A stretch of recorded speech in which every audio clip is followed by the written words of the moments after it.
Hi, today I'd like to talk to you about using QuickTime to do screencasting. To start your screencast with QuickTime, you'll first open QuickTime and then click File, New Screen Recording.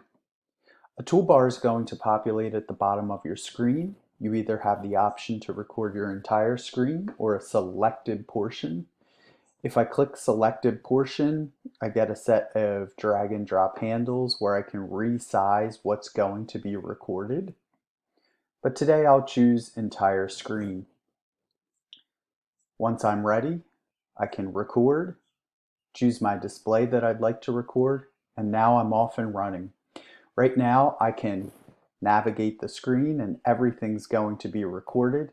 And as soon as I'm finished explaining what I'm showing on my screen, in the top I'll see a stop button where I can go ahead and click that.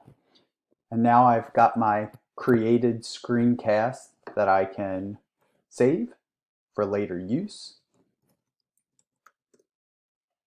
I can also take this screencast and upload it to an area such as Drive just by simply dragging and dropping it in there.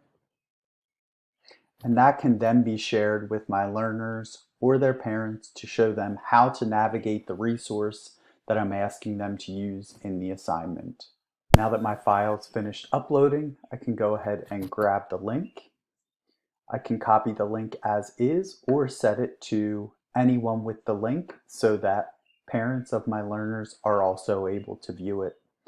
I'll go ahead and copy that link and put that into either Schoology or ClassDojo. I hope that this video on QuickTime screencasting was helpful, and as always, thanks for watching.